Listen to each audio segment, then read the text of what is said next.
Hello, good evening, and welcome to the Cadenhead Amateur Dram Antics Society tasting. Tonight I'm going to do a tasting of Blair Athol whiskey. I'm going down to Buttery at the end of next week for a few days, and I've arranged for my brother-in-law Jim and I to go and visit Blair Athol Distillery. And I've tried one or two Blair Athols in the past, including the 12-year-old Flora and Fauna, which is really one of the few official bottlings you can get from Blair Athol. Tonight, I'm going to review Bell's Original 40%, which I have reviewed before in my Battle of the Blends tasting. But I'm going to revisit it because Blair Athol is the main malt, or the largest amount of malt that goes into Bell's Original. And then I'm going to look at recently released Cadenhead, Blair Athol 15-year-old from their authentic collection of April this year. Blair Athol 15-year-old 60.9%. And then finishing up with the Scottish Malt Whisky Society CASK number 68, therefore Blair Athol Distillery, and it's 0.87. So the 87 bottling they did from Blair Athol Distillery. This one's described as Gooey, Nutty and Buttery, which may be because it's been in a PX cask for a finish. 14-year-old, bottled at 57.6%. So Blair Athol Distillery is in Pitlochry, just off the legendary A9 road, which goes from Inverness to Perth. And there is another distillery close by, Edraher, but it's closed to visitors at the moment because they're finding it difficult to find staff to do tours and man the shop and everything. So we were kind of restricted, and Blair Athol, lovely looking distillery. You pass it on the train, and if you go through Pitlochry, just as you're leaving to go south, you'll see the distillery on the right hand side of the road. I think it's on the left hand side of the train. But the distillery at Blair Athol is very old. It was founded back in 1798 by John Stewart and Robert Robertson, and it started under the name of Aldur Distillery. However, that was not very successful, and it had to close shortly afterwards. But then in 1825, the distillery was enlarged and reopened by John Robertson under the name Blair Athol. Before the Second World War, the distillery was acquired by Arthur Bell and Sons, and but shortly after that, the distillery was mothballed again. In 1949, when the economy had picked up again, it was renovated and reopened, and then later Bell's was bought by Diageo, and they are still the owners today. So the output of the distillery is about 2.5 million litres of alcohol per year. It distills on 4 pot stills, and the water comes from the Aldur burn, hence the name of the original distillery. There are 2 wash stills with 13,000 litres capacity, and 2 spirit stills with about 12,000 litres capacity each. They're very pear-shaped stills, with no reflux bowl or constricting pieces, and that's important to give it that rough Highland characteristics.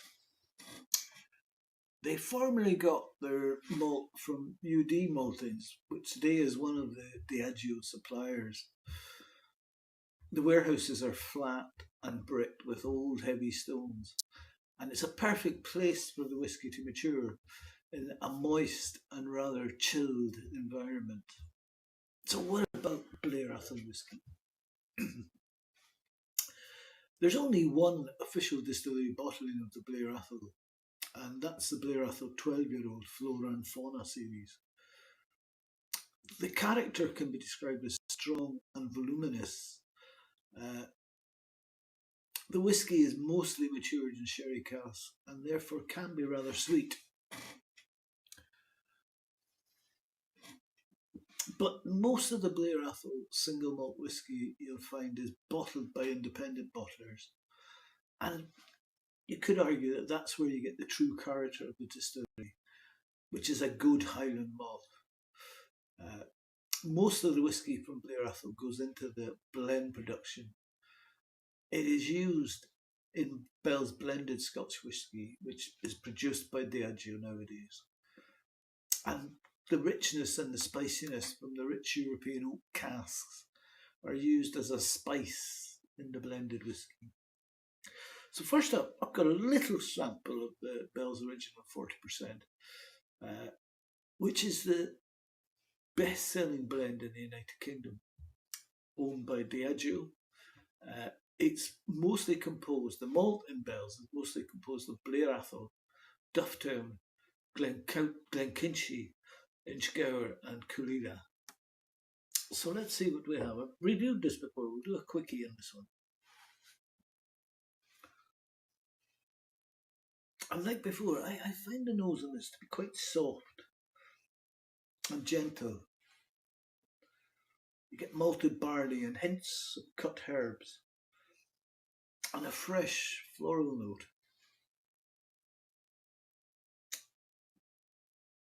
You get cereal and grist with some honey, mild green fruit,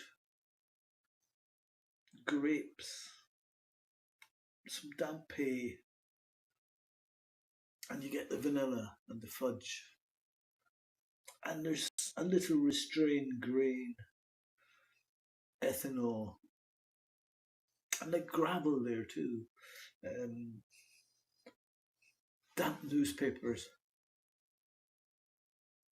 some lemon, apple chips.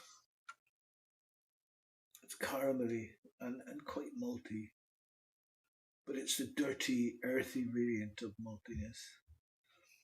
There's a certain herbaceousness, root vegetables, yeasty dough, and there's a slight smokiness coming from that Coolida and saltiness too. And there's also a very small reference to the sherry cask in here. We'll try them off.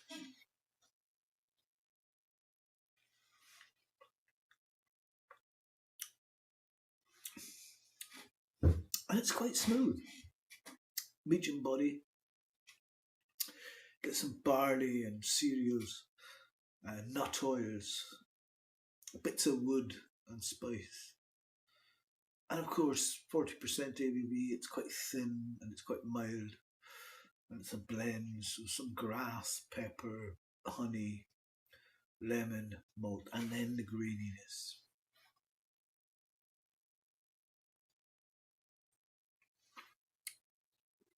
Caramel, lemon drops, apple chips, and you get creamy toffee. And you know, for a blend, this is quite amazingly strong and malty, with the grain note constantly present. But that's all got a light smoky note. Almond croissants. There's almost no oakenness. There are hints of vanilla.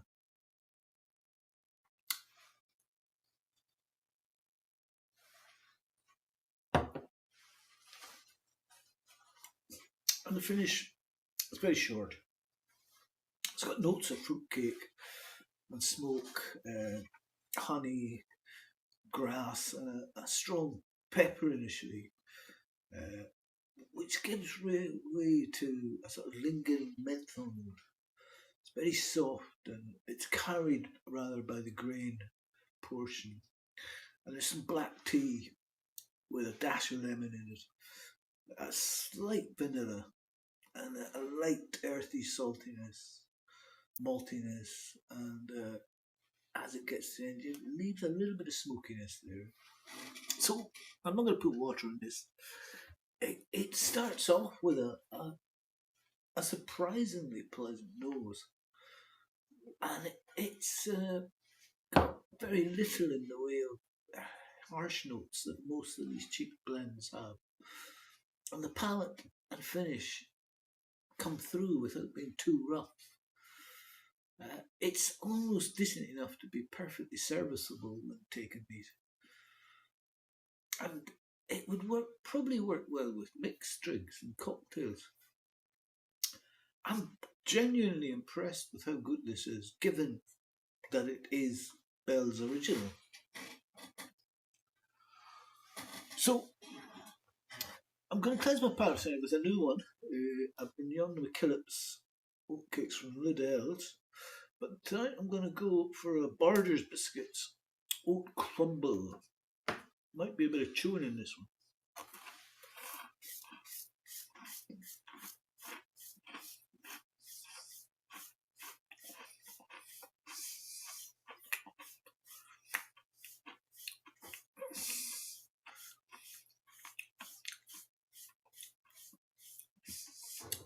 And that's quite sweet. It goes well with the Bell's original, I must say. Yeah, and it doesn't leave your mouth quite as dry as an oatcake does.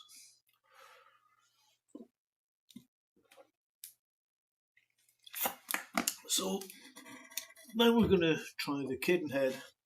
Got a sample of this. I looked out what samples I had of Blair Athol. Quite excited about going down to Buttery and trying some of the local stuff. So this is a 15-year-old, 60.9% ABV. You know, one of the things, I've been to Pitlochry before many times, and Perthshire many times. And it is a beautiful place, Perthshire. And when you pass the distillery, which I've never visited before, I believe I'm going to get Jim and I are going to get quite a hefty supply of pours of whiskey, 6 whiskies on this tour. The signature tour was very booked up, so this really was our other option. So we'll be staggering home on Monday early evening, planning to go to the Monday nights in Pitlochry in the recreation field with the Blair Athol pipe band and Highland dancers, accordionists and singers. Maybe after that amount of whiskey we'll be singing ourselves. But Blair Athol, when you pass it, it looks beautiful, and obviously from the tours, popularity is very popular to visitors, and it's conveniently located near the Indy, which adds to that appeal, I think. So Blair Athol primarily used for blending. The whiskey boasts a rich texture and cereal notes that make it highly valued for the blending purpose. And I think when I tried the Blair Athol 12-year-old, 43% flora and fauna, I thought it shone quite brightly as a standalone single malt. But it's rare for any Blair Athol to escape the blending stuff. So we should always anticipate when we get the chance to taste a single malt from Blair Athol Distillery. And it does pair wonderfully with sherry. So the finish with this one, with hopefully not going to be too intense, but it does promise to offer something intriguing. And we'll soon discover that.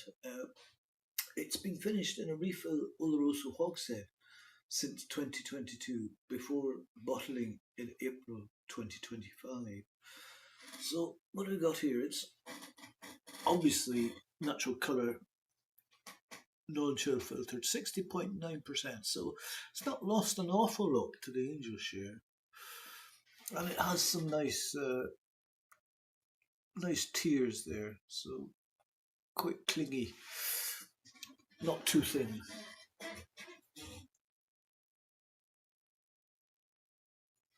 And you do get obviously the 60.9% on the initial nosing, but Going beyond that, you get some marshmallows,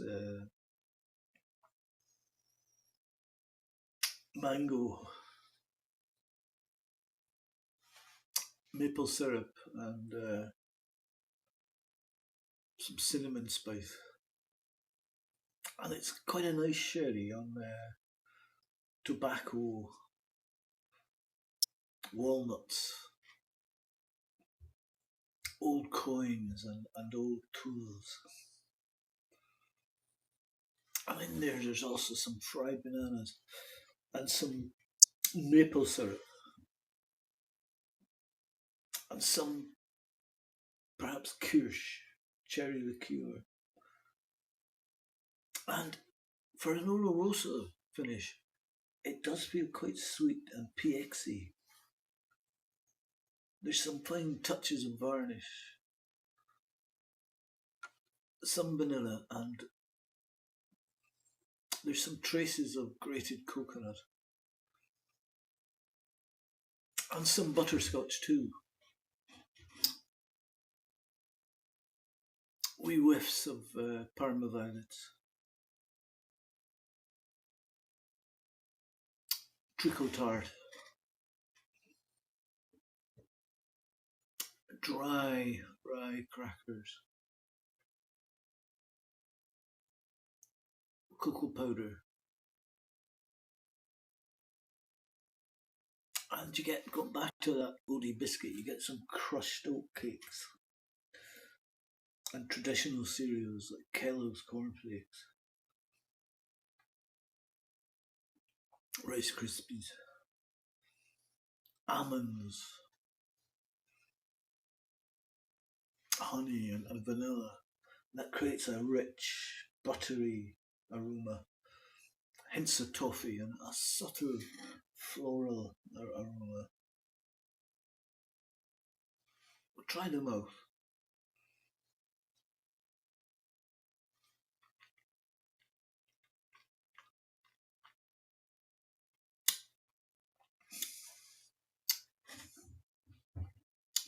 And it's distinctly savoury, with hints of spice, and it's not peated this, but I do get some peat in it. It's quite sherry led. I mean sherry wine, not sherry cask. You can think of some sherry bombs of yesteryear that were just as bitter as this. This feels a little bit too much, I think. It remains pleasant with that PX.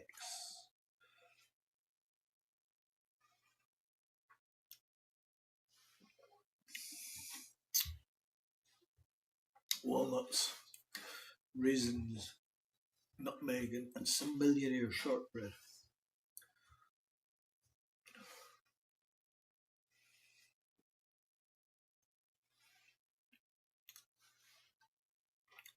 Pineapple sweets, toasted oak, cured meat. It's crisp and spirited, and you get the fruitiness, the oranges and mandarins, honey, orange blossom water.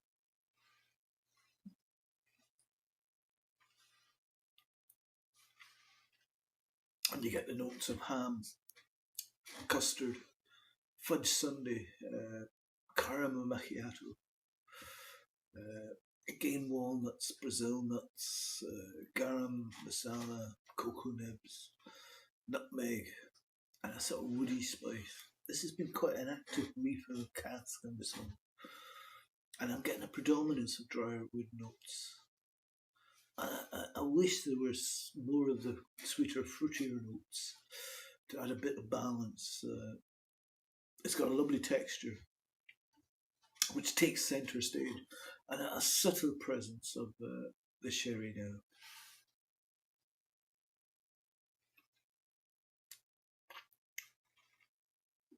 And now I'm getting some delicate notes of red berries. You'll find golden syrup, almonds, and a rich buttery essence.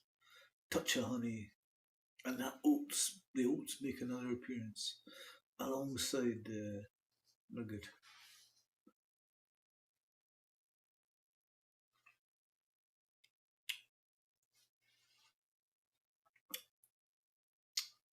finish is long, more caramelly, walnut wine and chocolate. There's rather a lot of chocolate and some shortbread, like these shortbread chip cookies, shortbread chocolate chip cookies. Biscuits are featuring quite highly here tonight. Brioche and custard. And then I get some hints of Parma violets in the aftertaste. Smoked paprika, Parma ham, and stewed pears. I'm going to add, I think, a couple of mils to this. It's 60.9, so let's not skimp on the water with this one. And they do say a minute in the glass. For years in the cask when you add water, but as I'm reviewing, I'm not going to have time to wait for 15 minutes unless I do a biscuit review along the way. But we'll give a go at this. You know, when I was, when my wife, when I was younger, when my wife would take me out drinking of an evening, I would have a couple of pints and then move on to whiskey. And the whiskey was much less, given my age away, but there weren't very many malts. I think Glenfiddich 12 was probably the ubiquitous malt in bars, and that was a sort of special treat. So you had grouse, bells, some black bottle, and Isle of Skye, I think. And I was a low flyer man for the grouse. It seemed to be a popular dram in the Highlands of Scotland. But I think, having tasted that Bell's original earlier, I think if I would go back to those days, I would go for the Bell's original over the famous grouse. Horses for courses. Anyway, here we go. And now with the water you get a lot, or a bit, of burnt wood. Ash, mosses, mushrooms. It becomes more earthy, chocolate. And there's a touch of metal. You know, it's Oloroso. I've said PX before. Now I'm getting with the water. It's like a very good Amontillado. Get pecan pie, maple syrup. And there's a light strawberry essence there in the background.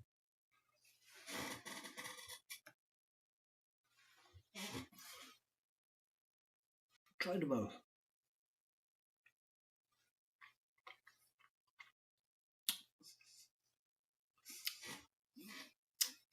And I did a tomato cocktail class a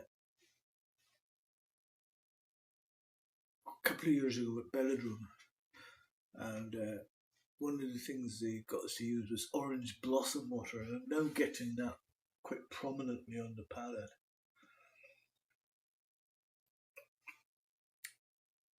Quite a lot of butterscotch, orange drops, and there's notes of cooked asparagus, which is seasonally appropriate, of course, and maybe even salsified.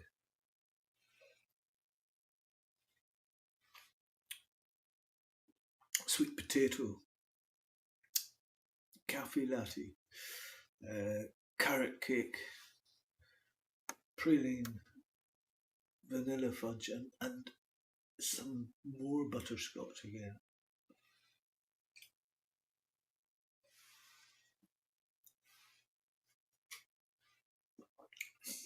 And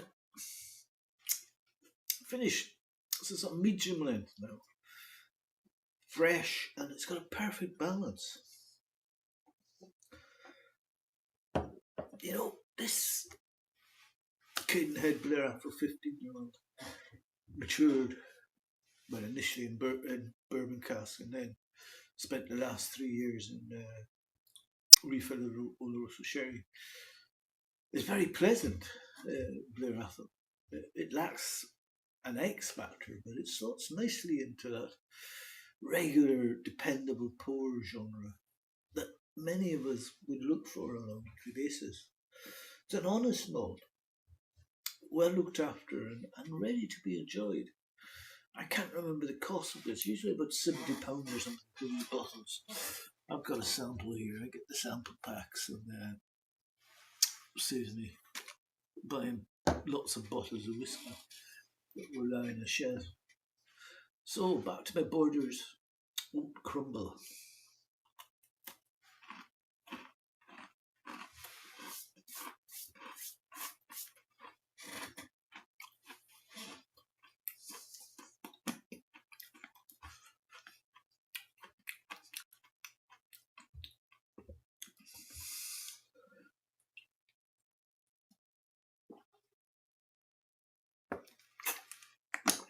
So that was a nice Blair Athol, and now we're going down a year, so this is 14 years old. But the reason I've done this one second or third is because this is a PX cask.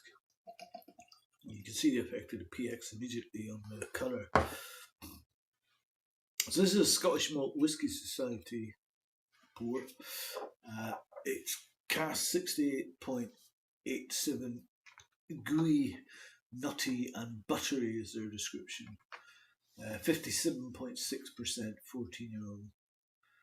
And it was distilled on the 24th of August 2007 and bottled in 2021. Matured for 11 years in an ex-bourbon hogshead, then transferred into a first fill American oak PX hogshead for the final 3 years.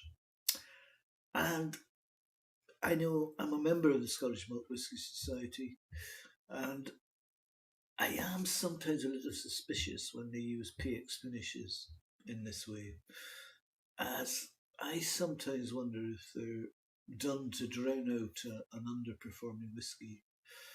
We'll find out. There were 278 bottles of this. So you can see the colour there, very PX cask, 14 years, 3 years in PX. Cask strength, non-chill filter, natural colour, single cask, and yeah, it's got nice tears.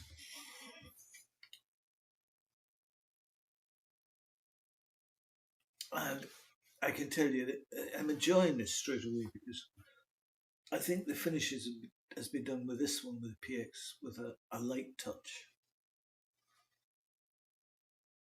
And what I'm getting some of that Blair Athol qualities, like malt extract,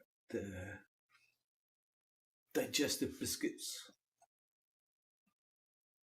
fruit loaf,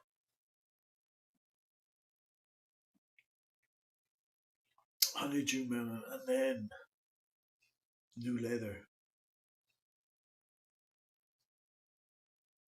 wet new leather, suede, wet suede, and heather ales. And its nose is perfectly rich, malty and robust. There's some honey, dry herbs, vanilla, dried fruit shells, forest honey, mint. The alcohol is a little hot, 57.6%. Sort of a vanilla there, poached pears in a red wine sauce. And that's a cranberry, orange and port reduction. Enjoyed over turkey or cheese. And you get that confectionery and baked pastry vibes. And some clear impressions of pomegranate molasses drizzled on lemon sponge cake and coffee creme caramel. And then you get the hints of the aromatic VORS PX. And that evolves nicely to cherries, marzipan and orange liqueurs. So certainly so far it's living up to the gooey, nutty and buttery description. Let's try the mouth.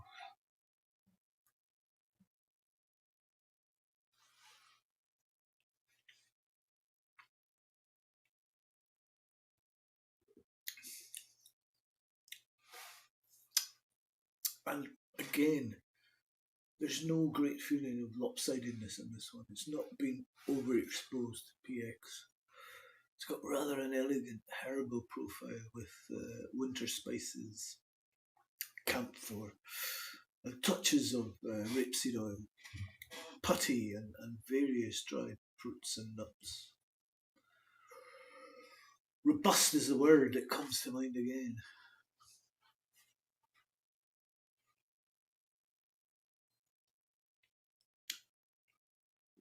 I find it very easy, and with a lean, no fat aspect, which is very appealing.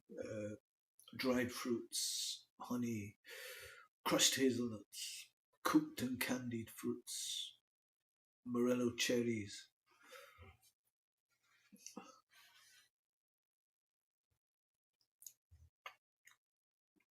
Pastry notes, and then the cocktail cherries, cherry lollipops, cherry pralines, and it's like a hoisin and plum glazed ham to start, but then it's followed by that nutty, buttery spiced apples on toast.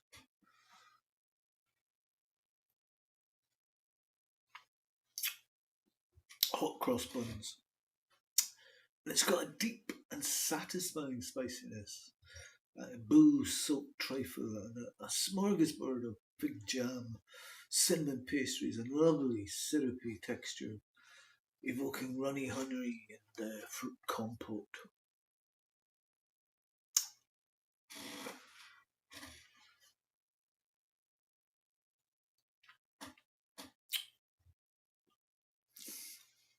And the finish is buttered caramel candies, honey, roasted nuts, and cooked ripe red fruits, toffee, and creme brulee.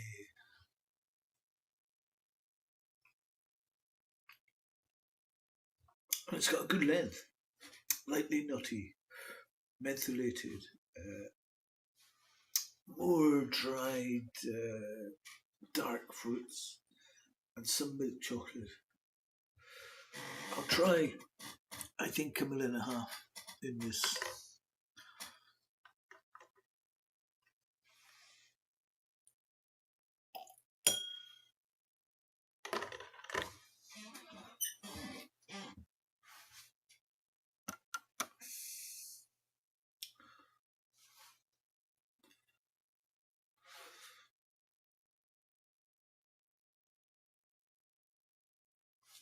Yeah, this is very nice. Let's see what the water's done.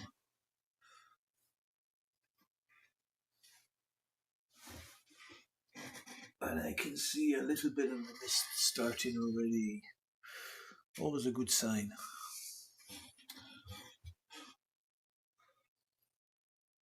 Oh, now it's like heather ale. Or a glass of Amontillado cherry. Rum fudge. Ginger cake. Peppermint tea and a wonderfully deep leather and tobacco combo. Try them out.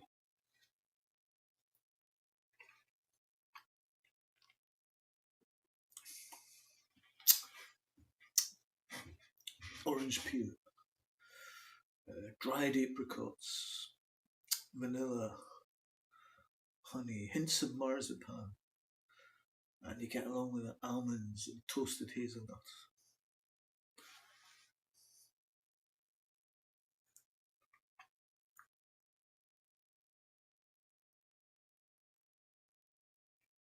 And again, you get the hot crust buns and a deep and satisfying spiciness there. And you get a lovely syrupy texture.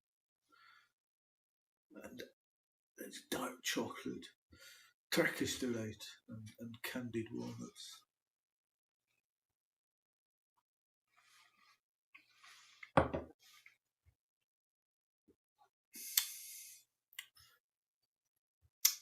And the finish is long, warming, and it's got a citrus tinged afterglow. I really like this. It's the kind of bottling you'd hope for in a Diageo special release, but rarely get any more these days, at least not at reasonable prices. I would defy anyone not to enjoy this humble wee Blair Athol. It's a wee star, indeed. Gooey, Nutty, and Buttery. So, I find Blair Athol rather hard to grasp as far as the distillery character goes. From what I can tell so far, it's kind of a chameleon that seems to take a lot of its qualities from the cask, but it does go very well with sherry, as has been the case here with these two single cask Blair Athols. Thank you for listening. I'll let you know how my visit to the distillery goes.